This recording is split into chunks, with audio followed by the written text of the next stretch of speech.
नमस्कार, आपण पाहतात निर्भीड पॅन्थर। दहिसर जनकल्याण येथील नवीन इमारतीमध्ये आग लागून मोठी दुर्घटना झालेली आहे आणि आग लागल्यामुळे काही लोक किरकोळ जखमी सुद्धा झालेले आहेत। काही लोक दगावण्याची शक्यता आहे। तरी आपण संबंधित ठिकाणी फायर ब्रिगेड, अग्निशामक दल व पोलीस प्रशासन यांनी तात्काळ मदत करून आग विझवलेली आहे। थोड़ा पीछे जाओ, थोड़ा पीछे जाओ, थोड़ा पीछे जाओ। मुझे जैसे ही कॉल आया मैंने कॉल करके बता दिया और लोगों को भी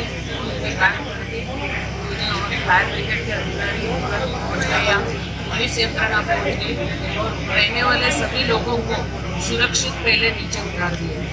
जो बाधित है उनको हॉस्पिटलाइज किया है। हॉस्पिटल में जो भी पूरा खर्चा होगा बिल्डर के पास से हम लोग करेंगे।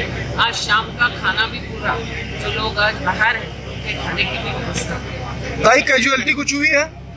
कैजुअलिटी अभी मैं इधर हूँ, मैं कैसा बताऊँ कि क्या हुआ है, लेकिन हमारे फायर के ऑफिसर्स लोगों ने, पूरी टीम ने इतना अच्छा बढ़िया काम किया कि तुरंत ही सभी लोगों को नीचे उतारा है। शॉर्ट सर्किट हुआ है, शॉर्ट सर्किट की वजह से फायर लग गई है। अभी वो PWD के अडानी के लोग आएंगे, वो तय करके हमको रिपोर्ट देंगे, पुलिस को भी रिपोर्ट देंगे। कितने लोगों को एडमिट किया गया था? 10 से 12 लोगों को।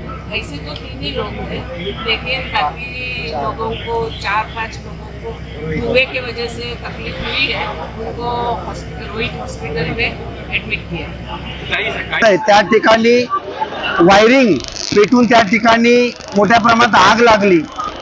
आग लागताच काही स्थानिक लोकांचे मला फोन आले आणि ताबडतोब आम्ही फायरच्या अधिकाऱ्यांशी संपर्क करून कमीत कमी 8 ते 10 फायरच्या गाड्या या ठिकाणी मागवल्या। पोलीस प्रशासन आलेलं आहे आणि मोठ्या प्रमाणामध्ये लोकांना खिडक्यातून सुद्धा जे ग्रिल होते लोखंडाचे ते तोडून सुद्धा अग्निशामक दलाच्या आणि स्वयंसेवकांनी बाहेर काढलेत। आगीवर आताच विझवण्याचं कंट्रोल झालेलं आहे, म्हणजे आग विझवण्यात पूर्णपणे यश फायरच्या अधिकाऱ्यांना आलेलं आहे असं मला आता अधिकाऱ्यांनी सुद्धा सांगितलेलं। मी आता जी माहिती घेतली, आम्ही ज्या वेळेला नागरिकांना बाहेर घेऊन चाललो होतो त्याप्रमाणे बऱ्याच लोकांना इथे इंजुरी सुद्धा झालेली आहे, जखमा झालेल्या आहेत, कोणाच्या हाताला लागलेला आहे, डोक्याला लागलेला आहे आणि धूर मोठ्या प्रमाणात असल्यामुळे लोक बेशुद्ध झाले आहेत। आम्ही त्या ठिकाणी ॲम्ब्युलन्सची व्यवस्था केलेली आहे, ॲम्ब्युलन्समधून पण लोकांना नेलेलं आहे। पाणी व्यवस्था, प्राथमिक काही व्यवस्था आहेत त्या आम्ही केलेल्या आहेत। परंतु आताच अग्निशमन दलाच्या अधिकाऱ्यांनी मला सांगितलं की आग आपल्या आटोक्यात आलेली आहे, त्याच्यामुळे घाबरण्याचं कारण काही नाही।